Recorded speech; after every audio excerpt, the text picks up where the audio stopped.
আমার মাকে জিজ্ঞেস করলেও তো আমার মা বলবে হ্যাঁ, কিন্তু আমি বলবো যে না।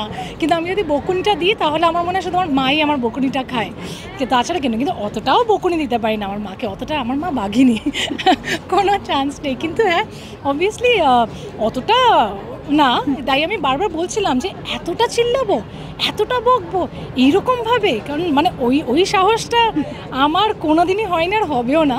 কিন্তু মানে এটাই হয়, আমার প্রচুর বন্ধুরা, প্রচুর মিডিয়ার বন্ধুরা, আমার নিজের বন্ধুরা বলছে বাপরে বাপ, এর থেকে তো আরও বেশি ঝগড়া হয়। কিন্তু হ্যাঁ, মাকে বকা এখন বেশ বেশ সেটা চলে মায়ের সঙ্গে।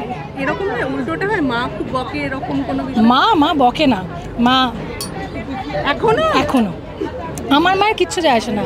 আমার মা এনি আমার মা যতটা ভালোবাসতে জানে ততটাই যদি আবেগপ্রবণ হয়, যদি মনে হয় যে মেয়েকে যদি একটা, আমার মা এখনো কিচ্ছু যায় আসে না। আচ্ছা, একটা কথা আছে যেটা হচ্ছে বার্ধক্যের সঙ্গে সঙ্গে খিটখিটেপনা এটা চলে আসে, সেটা অনেক ক্ষেত্রে একাকিত্ব ব্যাপারটা যেহেতু আসে সেটাও আসে।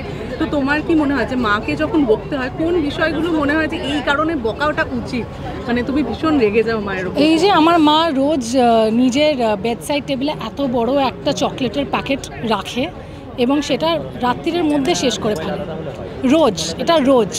এবং সেইটা নিয়ে যে আমার বাড়িতে যা চলে সেটা বলার মতো না। লুকিয়ে লুকিয়ে ফ্রিজে গিয়ে যত রকমের মিষ্টি আছে, যত রকমের, যদিও আমিও তাই, কিন্তু আমার মায়ের এই বয়সটা ওটা না খেলে বেটার।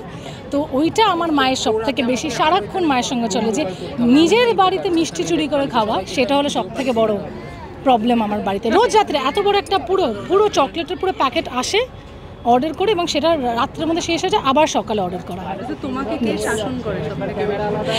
এই মুহূর্তে আমার যদি কেউ শাসন, না মা এখনো শাসন করে, এমন না যে না।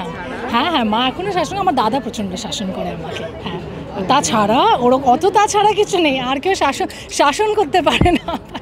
আমি খুব বাধ্য মেয়ে।